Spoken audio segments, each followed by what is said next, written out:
साल 1858 यानी कि 168 साल पहले बर्फीली रूबी माउंटेन्स के ऊपर हमें गडिन नाम के एक आदमी को दिखाया जाता है जो खरगोश पकाकर खा रहा होता है। तभी उसके उल्टे हाथ पर गोली लगती है जिससे वो जख्मी हो जाता है। उसके हाथ जो भी सामान लगता है वो सामान लेकर माउंटेन से नीचे अपनी जान बचाने के लिए निकल जाता है। उसके जाने के बाद यहाँ पर कर्नल कार्वर आते हैं जो कि सिविल वॉर के वक्त एक सिपाही थे, पर अब किसी भी कीमत पर गडिन को मारना चाहते हैं। उनके साथ जो उनके 4 साथी हैं वो बाउंटी हंटर्स हैं जो कि उन लोगों को मारते हैं जिनके ऊपर इनाम होता है, और गडिन के ऊपर इनाम है। और एक यही वजह होती है कि ये गडिन को मारना चाहते हैं ताकि उसके मरने के बाद जो इनाम की रकम मिले जो कि उन्हें कर्नल से मिलेगी उसे ये आपस में बांट लें, और कर्नल का उसे मारने का कुछ और ही मकसद है। वहीं गडिन को दिखाया जाता है जो लगातार भाग रहा होता है। भागते भागते वो नदी में गिर जाता है जिसका पानी बहुत ज्यादा ठंडा है। किसी तरह से वो नदी से बाहर निकलता है। कपड़े गीले होने की वजह से उसे बहुत ज्यादा ठंड लग रही होती है, इसीलिए वो एक जगह आग जलाता है। अपने कपड़े उतार कर उन्हें सुखाता है और साथ ही वो अपने उल्टे कंधे पर जो गोली लगी होती है उसे निकालता है जिसमें उसे बहुत ज्यादा दर्द होता है।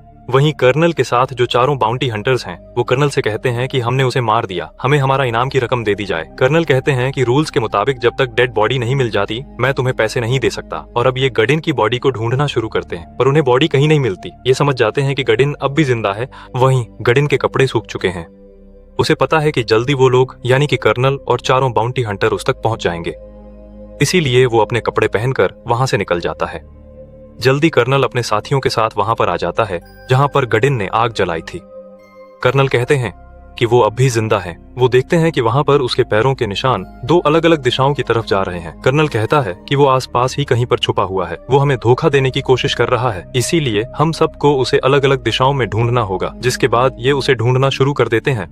एक बाउंटी हंटर को खून के निशान दिखते हैं। एक पेड़ के नीचे पहुंच जाता है। वो समझ जाता है कि वो ऊपर ही है। जैसे ही वो ऊपर देखता है गडिन ऊपर से चाकू फेंकता है जिससे वो जख्मी हो जाता है, और अब गडिन पेड़ से कूदकर उसे मार देता है। साथ ही उसके हथियार लेकर यहाँ से निकल जाता है। जल्दी यहाँ पर कर्नल बाकी 3 बाउंटी हंटर्स के साथ पहुंच जाता है और सबको बताता है कि गडिन बहुत ही ज्यादा खतरनाक है, इसीलिए हमें बहुत ज्यादा चौकन्ना रहना पड़ेगा। जैसे ही तुम में से किसी को भी गडिन दिखे उसे जख्मी कर देना, मैं उसे खुद अपने हाथों से मारूंगा। वहीं हमें गडिन को दिखाया जाता है जो भागते भागते एक छोटे से घर तक पहुंच जाता है जहां पर एक घोड़ा भी होता है। ये घर अब्राहम नाम के एक आदमी का है और अब गडिन घोड़े को चुरा रहा होता है। तभी अब्राहम की बेटी बाहर आ जाती है, उस पर राइफल तान देती है और कहती है कि तुम यहाँ से घोड़ा नहीं चुरा सकते। वो देखती है कि उसका हाथ बहुत ज्यादा जख्मी है, इसीलिए वो अपने भाइयों को बुलाती है। जिसके बाद ये गडिन को घर के अंदर ले जाते हैं। अब्राहम भी उसका इलाज करते हैं। गडिन कहता है कि मेरे पास बहुत पैसे हैं, मुझे तुम्हारा घोड़ा चाहिए, घोड़े की मैं अच्छी खासी कीमत दे सकता हूँ। अब्राहम कहता है कि तुम बहुत ज्यादा जख्मी हो, रात यहीं पर गुजारो, कल सुबह तुम घोड़ा लेकर यहाँ से चले जाना। इसके बाद गडिन मान लेता है। दरअसल वो खुद भी उस वक्त यहाँ से जाने की हालत में नहीं है। अगली सुबह कर्नल यहाँ पर 3 बाउंटी हंटर्स के साथ पहुंच जाता है। वो अब्राहम के घर जाता है और कहता है कि मुझे पता है कि यहाँ पर गडिन आया था, वो कहाँ है? अब्राहम की बेटी कहती है कि वो हमारा घोड़ा चुराकर यहाँ से भाग गया। उसे पता है कि अब्राहम की बेटी झूठ बोल रही है, इसीलिए वो उससे सख्ती से पूछता है कि मुझे बताओ कि वो किस दिशा की तरफ गया है और तुमने उसे घोड़ा क्यों दिया। पर वो अपनी बात नहीं बदलती। कर्नल उसे बांध देता है, उसे धमकी देता है, पर उसकी धमकी का उस पर कोई असर नहीं होता। वो अपनी स्टेटमेंट को नहीं बदलती। कर्नल भी किसी आम इंसान को नुकसान नहीं पहुंचाना चाहता, इसीलिए वो यहाँ से निकल जाता है। दूसरी तरफ हमें गडिन को दिखाया जाता है जो अब घोड़े से लगातार आगे बढ़ रहा है। तभी उसे एहसास होता है कि घोड़े की बेल्ट में कुछ न कुछ है, और जब वो अंदर हाथ डालता है तो उसमें खाना होता है जो कि अब्राहम की बेटी ने उसके लिए रख दिया था। गडिन को भूख लगी होती है। वो खाना खाते हुए सोचता है कि ये कौन लोग हैं जो उसे मारना चाहते हैं, इसीलिए खाना खाने के बाद वो उस जगह पर आग लगाता है जिसका धुआं ऊपर उठता है, जिसे कर्नल देख लेता है और समझ जाता है कि गडिन वहीं पर है। वो अपने साथियों के साथ अब वहां की तरफ बढ़ता है। गडिन वहीं पर है। वो अपने साथियों के साथ उस जगह पर आता है। गडिन दूर से इन सबको देख रहा होता है ताकि उन लोगों को पहचान सके, पर वो उन्हें पहचान नहीं पाता। जल्दी रात हो जाती है, इसीलिए कर्नल अपने 3 बाउंटी हंटर्स के साथ आग के आसपास ही बैठ जाता है। गडिन अब भी उन्हें दूर से देख रहा होता है। कर्नल को पता है कि गडिन आसपास ही है, इसीलिए वो पीछे से चुपचाप जाकर गडिन के ऊपर गन तान देता है। गडिन उससे एक ही सवाल पूछता है कि तुम कौन हो। उसके जवाब में कर्नल कहता है सेराफिम फॉल्स, जो सुनकर वो हैरान हो जाता है और कहता है कि उसका मतलब तुम कर्नल कार्वर हो। कर्नल कहता है कि हाँ, लेकिन किसी तरह से वो कर्नल को चकमा देकर अंधेरे में गायब हो जाता है। पर जब से उसने सेराफिम फॉल्स का नाम सुना है वो बहुत ज्यादा परेशान है। मन ही मन में वो सोच रहा होता है कि उसके जो पाप थे अब भी उसका साथ नहीं छोड़ रहे। तभी वो देखता है कि वहाँ पर ट्रैप में फंसने के बाद एक रीछ मारा जा चुका है। वो उस ट्रैप को उसकी बॉडी से निकालकर वहाँ पर सेट करके निकल जाता है। और जब कर्नल 3 बाउंटी हंटर्स के साथ यहाँ पर आता है तो गलती से एक बाउंटी हंटर का पैर ट्रैप में पड़ जाता है, जिससे वो बुरी तरह से जख्मी हो जाता है। वो तड़प रहा है। कर्नल को पता है कि अब वो बच नहीं सकता, इसीलिए उसे एक आसान मौत देकर 2 बाउंटी हंटर्स के साथ वो यहाँ से निकल जाता है। साथ ही उसके साथ जो 2 बाउंटी हंटर्स हैं वो उन्हें समझाते हुए कहता है कि गडिन बहुत ज्यादा शातिर है, तुम्हें चौकन्ना रहना होगा। पर अब ये दोनों बाउंटी हंटर्स बहुत ज्यादा डर चुके हैं और कहते हैं कि हम तुम्हारे साथ आगे नहीं आ सकते। कर्नल कहता है कि तुम वापस जा सकते हो और जिन घोड़ों के ऊपर तुम बैठे हो वो घोड़े मेरे हैं, तुम्हें उन घोड़ों को यहीं पर छोड़कर जाना होगा। वैसे भी तुम्हें डरने की जरूरत नहीं है, हमारे दोनों साथी इसलिए मारे गए क्योंकि वो चौकन्ने नहीं थे। हमें भी उन पर ध्यान देना चाहिए था जो हमने नहीं दिया, पर हम गडिन को पकड़ सकते हैं। और अब दोनों बाउंटी हंटर सोचने के बाद कहते हैं कि हमारे जो दोनों साथी मारे गए थे उनका जो हिस्सा है वो हमें मिलेगा। उनकी बात कर्नल मान जाता है और अब ये तीनों के तीनों यहाँ से गडिन को पकड़ने के लिए आगे बढ़ते हैं। वहीं गडिन लगातार शहर की तरफ बढ़ रहा होता है। उसे अच्छी तरह से पता है कि एक बार अगर वो शहर पहुंच गया तो कर्नल और दोनों बाउंटी हंटर्स उसे कभी नहीं पकड़ पाएंगे। तभी सामने से वो 3 लोगों को घोड़े पर आते हुए देखता है। उन्हें देखकर वो समझ जाता है कि सब के सब क्रिमिनल्स हैं, पुलिस से बचकर भाग रहे हैं। गडिन उन्हें अवॉइड करके यहाँ से आगे बढ़ना चाहता है, पर अब वो घुड़सवार उसके पास आ जाते हैं, जिनमें से एक लड़का उसे पहचान लेता है और कहता है कि उसका नाम गडिन है। सिविल वॉर के वक्त ये एक सिपाही था। इसने अपने दोनों बच्चों को खो दिया था, जिसके बाद इसने एक ही दिन में 100 से ज्यादा लोगों को मार दिया था। ये बहुत ही खतरनाक है।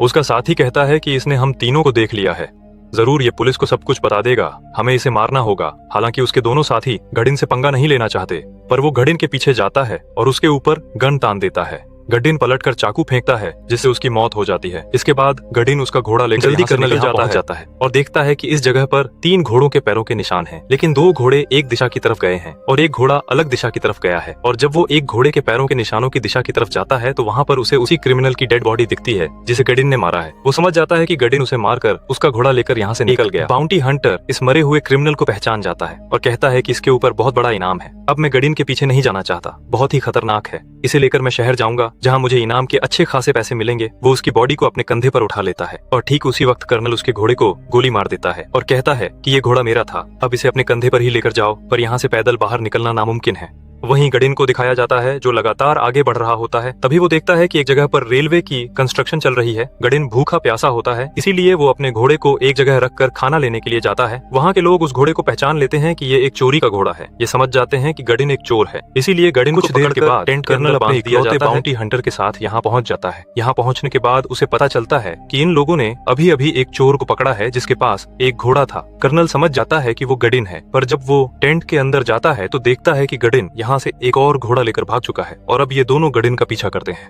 वहीं गडिन लगातार आगे बढ़ रहा होता है। वो अपने घोड़े को कहीं रुकने नहीं देता, जिस वजह से उसका घोड़ा बहुत ज्यादा थक जाता है और एक जगह पर गिर जाता है। घोड़ा अपनी जिंदगी की आखिरी सांसें ले रहा होता है, इसीलिए गडिन उसे मार देता है। कुछ देर के बाद कर्नल अपने आखिरी बाउंटी हंटर के साथ यहाँ पहुंच जाता है। ये दोनों वहाँ पर गडिन के घोड़े को देखते हैं जो कि अब मारा जा चुका है। कर्नल का साथी यानी कि बाउंटी हंटर घोड़े के पास आता है और तभी गडिन घोड़े के पेट से बाहर निकलकर बाउंटी हंटर की गर्दन पर चाकू लगा देता है। दरअसल वो घोड़े के पेट के अंदर छुपा हुआ था और अब वो कर्नल से कहता है कि अपने घोड़े से नीचे उतरो वरना मैं इस बाउंटी हंटर को मार दूंगा। कर्नल अपने घोड़े से नीचे उतरता है। गडिन उसे अपनी पिस्टल नीचे फेंकने के लिए कहता है, लेकिन कर्नल ऐसा नहीं करता, बल्कि वो उसी पिस्टल से अपने साथी को यानी कि बाउंटी हंटर को मार देता है। उसकी जिंदगी से कर्नल को कोई फर्क नहीं पड़ता। उसे अच्छी तरह से पता है कि जितने भी बाउंटी हंटर होते हैं वो सब भी क्रिमिनल्स ही हैं, उन पर कभी यकीन नहीं किया जा सकता। और अब वो गडिन से कहता है कि अपने घुटनों पर आ जाओ। गडिन अपने घुटनों पर बैठ जाता है और कहता है कि तुम मेरे सर पर गोली मार दो ताकि तुम्हें तुम्हारा बदला मिल जाए। कर्नल कहता है कि मैं तुम्हें इतनी आसान मौत नहीं दे सकता। गडिन कहता है कि उस वक्त मैं एक सिपाही था, मुझे ऊपर से ऑर्डर्स मिले थे, जो कुछ हुआ था उसमें मेरी मर्जी नहीं थी। कहानी यहाँ से फ्लैशबैक में जाती है जहाँ पर हमें कर्नल को दिखाया जाता है जो अपने बेटे के साथ फार्म पर काम कर रहा होता है और तभी गडिन अपनी पूरी फौज के साथ कर्नल के घर पहुंच जाता है जहाँ उसकी बीवी होती है। वो पूछता है कि कर्नल कहाँ पर है, लेकिन उसकी बीवी कुछ नहीं बताती, जिसके बाद उसके सिपाही घर की तलाशी लेते हैं। घर के अंदर कर्नल नहीं होता, वहाँ पर कर्नल का कुछ महीनों का बच्चा होता है जिसके बारे में गडिन को नहीं बताया जाता और अब वो पूरे के पूरे घर को जला देते हैं। यहाँ पर अब कर्नल पहुंच जाता है। गडिन के सिपाही उसे पकड़ लेते हैं। गडिन कहता है कि सिविल वॉर खत्म हो चुका है, तुम्हारे साथी तुम्हें ढूंढ रहे हैं, तुम उनसे छुप रहे हो। इसका मतलब ये है कि सिविल वॉर के वक्त जो तुमने हथियार इकट्ठे किए थे वो अब भी तुम्हारे पास हैं। वो सभी हथियार मुझे चाहिए, लेकिन वो कहता है कि मेरे पास कोई हथियार नहीं है। तभी कर्नल की बीवी देखती है कि घर के अंदर आग बहुत ज्यादा बढ़ चुकी है, जहाँ पर उसका कुछ महीनों का बच्चा है। वो अपने बच्चे को बचाने के लिए घर के अंदर भागती है। कर्नल का बेटा भी अपनी माँ के पीछे भागता है। हालांकि कर्नल की बीवी ऊपर पहुंच जाती है जहाँ पर उसका कुछ महीनों का बच्चा है, पर अब घर में आग इतनी ज्यादा बढ़ चुकी है कि वो बाहर नहीं निकल सकती। कर्नल और गडिन बाहर से कर्नल की बीवी और उसके बच्चों को मरते हुए देखते हैं, जिससे गडिन पूरी तरह से टूट जाता है। वो उस सिपाही को पकड़ लेता है जिसे उसने घर के अंदर तलाशी लेने के लिए भेजा था, जिसने गडिन से कहा था कि घर के अंदर कोई नहीं है। गडिन कहता है कि तुमने ऐसा क्यों कहा।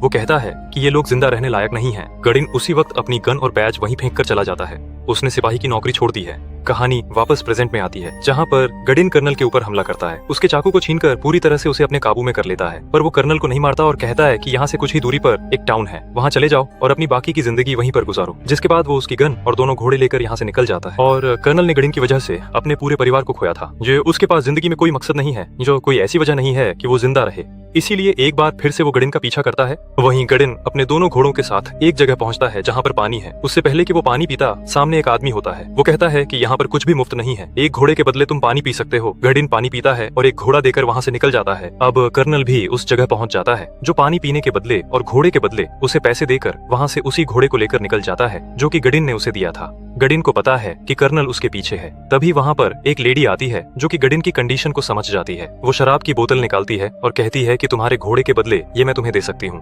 और अब गडिन उसे अपना घोड़ा देने के लिए तैयार हो जाता है। तभी वो देखता है कि कर्नल अब भी उसके पीछे है। वो लेडी भी कर्नल को देखती है और समझ जाती है कि ये दोनों एक दूसरे को मारना चाहते हैं, इसीलिए वो एक गोली निकालती है और गडिन को देती। कर्नल बहुत ज्यादा थक चुका है, वो अपने घोड़े से गिर जाता है। उसका घोड़ा वहाँ से आगे निकल जाता है। जिसके बाद वही लेडी जिसने गडिन को गोली दी थी वो कर्नल के पास आती है। कर्नल के पास पानी होता है। वो कहती है कि इस पानी के बदले में तुम्हें पिस्टल दे सकती हूँ। कर्नल उसकी बात मान जाता है। पानी के बदले वो पिस्टल ले लेता है और अब वो गडिन का पीछा करना शुरू कर देता है। गडिन भी बहुत ज्यादा आगे नहीं बढ़ सकता। उससे पहले कि कर्नल उसे गोली मारता, गडिन उसे गोली मारकर जख्मी कर देता है। जिसके बाद वो कर्नल के पास आता है, उसकी गन उठा लेता है, पर वो कर्नल को जान से नहीं मारता, क्योंकि उसे पता है कि आज से कई साल पहले जो कुछ उसने उस दिन गलती से किया था, उस वजह से कर्नल का पूरा परिवार मारा गया था। इसीलिए वो अपनी गन कर्नल को देता है और कहता है कि मुझे मारकर तुम अपना बदला पूरा कर लो। लेकिन कर्नल ऐसा नहीं करते, वो गन फेंक देते हैं। जिसके बाद गडिन कर्नल को पानी पिलाता है और उन्हें अपने पैरों पर खड़ा करता है। जिसके बाद ये दोनों के दोनों अपनी अपनी दिशाओं की तरफ निकल पड़ते हैं, यानी कि इन दोनों ने अपनी डेस्टिनी को, अपनी तकदीर को एक्सेप्ट कर लिया है। कर्नल को समझ में आ चुका है कि जो कुछ उसके परिवार के साथ हुआ था उसमें पूरा का पूरा कसूर गडिन का नहीं था, वो सिर्फ एक हादसा था। और इसी के साथ ये फिल्म, ये कहानी यहीं पर खत्म हो जाती है।